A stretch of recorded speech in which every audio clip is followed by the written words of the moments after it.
श्री सालासर बालाजी, जिनको प्रकट किया श्री मोहनदास जी ने।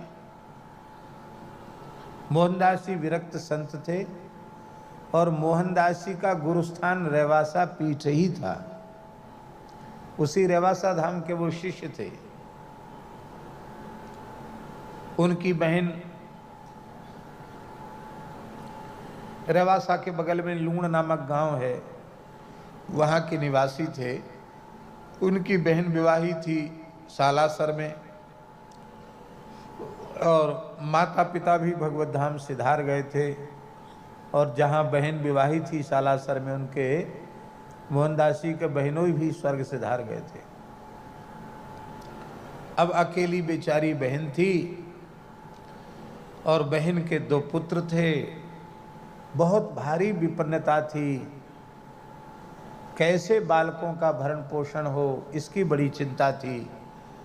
तो मोहनदास जी की बहन रोती थी कि मेरे माता पिता भी नहीं हैं, सास ससुर भी नहीं हैं, पति भी चला गया, मैं और मेरे 2 पुत्र। हे प्रभु, ये कहीं भूख से मर न जाएं, क्या करूं मैं, अकेली स्त्री क्या करूं।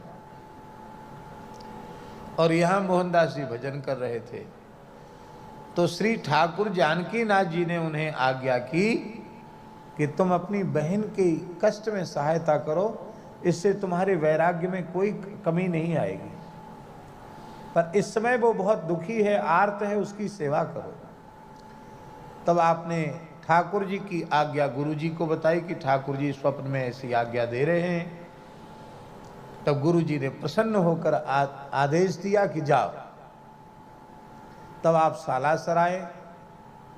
बहन से बोले हम घर में तो नहीं रहेंगे, खेत पे ही मढ़ई डाल करके, झोपड़ी डाल करके रहेंगे और पूरी खेती तब तक करेंगे जब तक तुम्हारे पुत्र स्वयं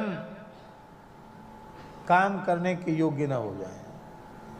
पुत्र आत्मनिर्भर हो जाएंगे तो फिर हम अपने जैसे उन्मुक्त भाव से भजन करते भजन करेंगे। तो आप वहां परिश्रम पूर्वक खेती करने लगे। मोहनदास जी महाराज सारी सेवा करते और नाम जप करते, कीर्तन करते, नाम जप करते। नाम जपते जपते वो करने लगे सेवा। और राम नाम रसिया तो हनुमान जी है ही हैं। हनुमान जी बार बार उनको झलक दिखाने लग गए। हनुमान जी से मित्रता हो गई। हनुमान जी खेत में काम भी उनके साथ कराने लग गए और हनुमान जी से कभी कभी कुश्ती लड़ने लग जाते। तो खेत पर उठा पटक होने लग जाती। छोटे छोटे भांजे वहाँ खेलते। वो अपनी माँ से कहते कि मामा जी तो पता नहीं काम करते करते बार बार गिरते पड़ते, गिरने लग जाते, फिर उठ के खड़े हो जाते, फिर गिर जाते।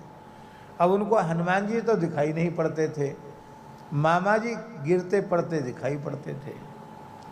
बहन यही समझती कि बेचारा अब साधु है, बहुत काम करता है, गर्मी दिमाग में चढ़ गई है, इसलिए ऐसा होता है। बोले तुम ठीक तो हो? बोले बिल्कुल ठीक हैं। इसी बीच में हनुमान जी की एक प्रतिमा कोई राजा के यहाँ प्रकट हुई थी। वो जा रही थी दूसरे क्षेत्र में बैलगाड़ी से और वहीं जाकर बैलगाड़ी रुक गई जहाँ आज सालासर बालाजी हैं। और हनुमान जी ने कहा इसी विग्रह में हम विराजमान रहेंगे और अब तुम हमारी सेवा करो। और फिर अब तुम्हारे बहन और तुम्हारी बहन के जो पुत्र हैं उनके वंशजों पर धन की कमी नहीं रह जाएगी। आप सेवा करने लगे और आपने हनुमान जी की आज्ञा से अपने भांजों को पुजारी बनाया। और हनुमान जी की पूजा बाल ब्रह्मचारी ही करेगा। कौन करेगा हनुमान जी की पूजा? तब हनुमान जी ने आज्ञा दी, आपने अपना जो वस्त्र धारण करते थे उस वस्त्र को आसन में लपेट के रख दिया आज भी उसी वस्त्र में लपटे हुए आसन पर बैठकर पुजारी पूजा करते हैं। उसमें भाव होता है कि अब वह व्यक्ति व्यक्ति नहीं, मोहनदास जी का स्वरूप हो गया। और जिसकी पूजा आती है वो घर से आ जाता है, मंदिर में स्नान करके अपरस में हो जाता है, किसी का स्पर्श पुजारी नहीं करता। फिर जब तक उसकी पूजा का अवसर है तब तक वो घर नहीं जाता, किसी भी मनुष्य मात्र से स्पर्श नहीं करता, पूर्ण ब्रह्मचर्य का पालन करता है।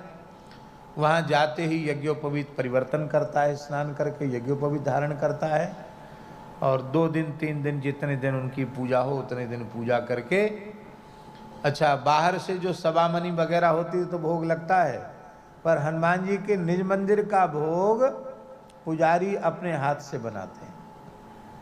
नित्य चूल्हे की रसोई पर पुजारियों को ही अपने हाथ से भोग बनाना होता है। आज सालासर बालाजी में बेहो देखो, हनुमान जी साक्षात विराज रहे हैं।